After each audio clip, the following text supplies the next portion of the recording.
Bismillahirrahmanirrahim. Assalamualaikum warahmatullahi wabarakatuh. Perkenalkan, nama saya Faridudin Naraji dengan nakhiran NPM 016 jurusan Data Science Fakultas Sains dan Teknologi.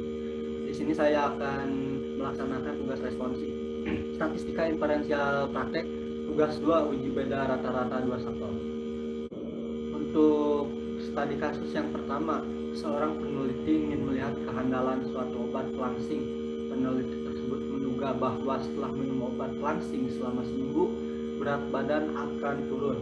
Data diasumsikan berasal dari populasi berdistribusi normal. Lakukan uji hipotesis dengan tingkat kepercayaan 95%. Nah, ini kita ketahui berat badan akan turun, berarti X1 kurang dari X2, maka kita menggunakan uji hipotesis satu arah ke kiri. Jadi datanya, data sebelum dan data sesudah. Di sini kita alfanya belum diketahui. Untuk mengetahui alfa yaitu 100% dikurangi tingkat kepercayaan, berarti 5%. Alfa di sini berarti 5% sama dengan 0,05. Nah, maka kita inputkan nomor 1 ini. Kita input dulu nilai sebelum menggunakan obat, kan ini berat badannya sebelum pakai obat, dan data yang kedua setelah pakai obat. Nah, ini kita inputkan datanya. Nah, untuk menguji normalitas apakah kedua data ini berdistribusi normal atau tidak, kita menggunakan Shapiro test. Masukkan data yang pertama dan data yang kedua, yaitu sebelum pakai obat dan sesudah pakai obat. Kita blok dulu yang data ini, terus CTRL enter. Nah, ini udah masuk ke RStudio. Untuk menguji normalitas, kita blok Shapiro test ini, CTRL enter. Nah, kita mendapatkan output seperti ini. Kita menggunakan uji normalitas Shapiro Wheel. Data yang kita gunakan sebelum pakai obat dan sesudah pakai obat. Kita menghasilkan p-value sama dengan 0,3824. Nah, maka uji normalitas ini H0-nya itu data berdistribusi normal, H1 data berdistribusi tidak normal. Yang kedua, tingkat signifikansi sudah kita ketahui, alfanya 0,05. Nah, value-nya kita dapatkan 0,3824. Kriteria penolakan, jika p-value kurang dari alfa, maka H0 ditolak. Nah, maka kesimpulannya p-value sama dengan 0,3824 lebih besar daripada alfa 0,05, maka HO ini diterima. Nah, HO ini apa? HO ini data berdistribusi dengan normal. Terus setelah itu, untuk menguji hipotesis, kita menggunakan tes data sebelum, data sesudah, alternatif less. Nah, alternatif less kenapa less? Karena kita menggunakan satu arah kiri. Kalau misalkan satu arah kanan, kita menggunakan greater. Kalau misalkan dua arah, gunakan two-sided. Nah, yang kita gunakan satu arah ke kiri, maka menggunakan less. Paired sama dengan true, dengan confident levelnya, tingkat kepercayaannya 95% atau 0,95. Kita gunakan jalankan CTRL enter. Nah, maka kita mendapatkan hasil output seperti ini. Paired test, data sebelum dan sesudah. Dengan hasil uji hipotesisnya menghasilkan T sama dengan negatif 0,21, dengan DF sama dengan 9 yang kita dapatkan dari N dikurang 1, p-value-nya kita 0,4179. Nah, terus untuk mean of the difference negatif 0,05. Nah, ini interval yang kita dapatkan 0,379 sampai sebelah kiri tak terhingga. Berarti negatif 0,05 ini berada di tengah-tengah ini. Nah, berada di tengah-tengah ini. Dan betul. Nah, untuk menguji hipotesisnya kita lihat di sini. Uji hipotesis yang pertama. Hipotesis 0, mu1 sama dengan mu2. Meminum obat pelangsing selama 1 minggu tidak akan menurunkan berat badan. Hipotesis alternatif atau hipotesis yang pertama, mu1 kurang dari mu2. Meminum obat pelangsing selama 1 minggu akan menurunkan berat badan dengan tingkat signifikansi alfa 0,05, maka menghasilkan p-value 0,4179. Nah, kriteria penolakan kita sama. Jika p-value kurang dari alfa, maka 0 ditolak, 0,4 disimpulkan. P-value lebih besar dari diterima, berarti meminum obat pelangsing selama 1 minggu tidak akan menurunkan berat badan. Seperti itu. Nah, untuk soal nomor 2 ini, seorang dosen menduga bahwa nilai rata-rata mahasiswa mata kuliah statistika diferensial kelas A dan kelas B adalah sama. Nah, berarti kita menggunakan uji hipotesis dua arah, karena ada hipotesis nolnya itu adalah sama, hipotesis ke satunya itu tidak sama dengan. Nah, data kelas A ini ada 17, data kelas B ada 18. Nah, untuk mengujinya saya mencoba menggunakan seperti pada contoh.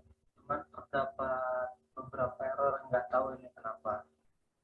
Karena argumen dari jumlah raw-nya ini tidak sesuai. Karena data yang kelas A ini 17, data yang kelas B ini 18, dan saya belum tahu gimana menggunakan pitch ini kalau kita menggunakan 18. Gak bisa karena jumlahnya tidak sesuai. Saya mencoba 17,5, tetap gak bisa. Oke, untuk soal nomor 2 saya kira skip dulu.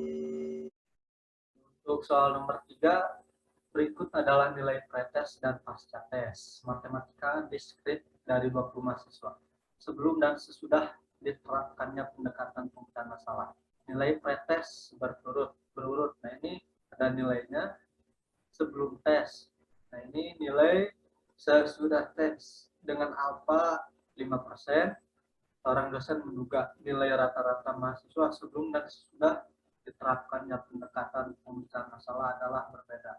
Nah, berarti kita menggunakan uji hipotesis dua arah.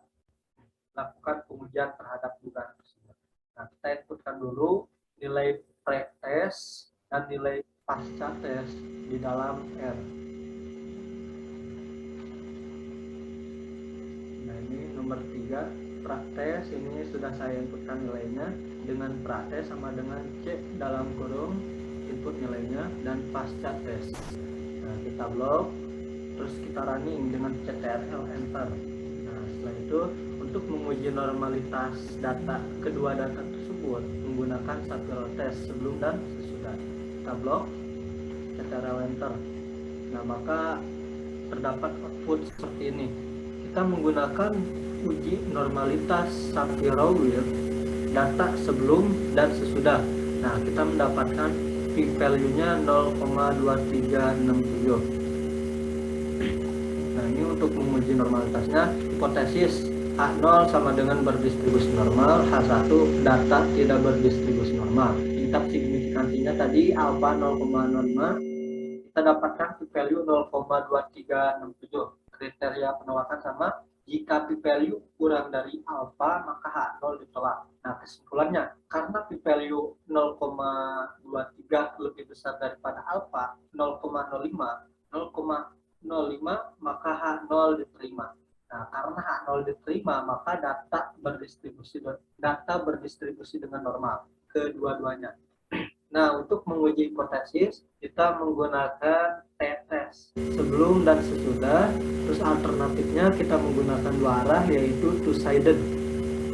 Tadi yang pertama kita menggunakan less karena satu arah. Nah, apparent sama dengan true dengan tingkat kepercayaan atau confidence levelnya 95% atau 0,95. Kita blok dan kita running. Nah, maka didapatkan output seperti ini. Kita menggunakan parent t-test dengan data yang kita gunakan sebelum dan sesudah.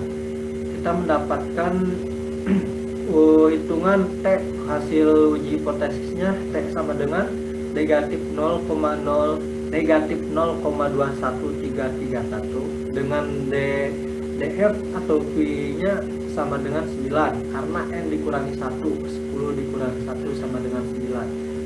P-value-nya kita dapatkan 0,8357. 0,58. Nah, untuk mean of the difference-nya negatif 0,05, dan ini tepat berada di interval antara sini, di antara 0,58 dan 0,48. Negatif 0,58 dan 0,4. Nah, ini 0,05 negatif ada di sini. Nah, kita lihat hipotesisnya. Hipotesis H0 sama dengan mu1 sama dengan mu2. Nilai rata-rata mahasiswa sebelum dan sesudah diterapkan pendekatan pemecahan masalah tidak berbeda. Nah, H1-nya mu1 tidak sama dengan mu2. Nilai rata-rata mahasiswa sebelum dan sesudah diterapkan pendekatan pemecahan masalah adalah berbeda. Tingkat signifikansi A sama dengan 0,05. Kita dapatkan value-nya. Nah, ini 0,8358. Kriteria penolakan sama, jika value kurang dari A maka 0 ditolak. Nah, kesimpulannya karena value sama dengan 0,835 lebih besar daripada apa 0,05, maka H0 diterima. Karena H0 diterima, maka nilai rata-rata mahasiswa sebelum dan sesudah diterapkan pendekatan pemecahan masalah tidak berbeda, seperti itu. Nah, sekian untuk penjelasan dari saya. Syukron. Wassalamualaikum warahmatullahi wabarakatuh.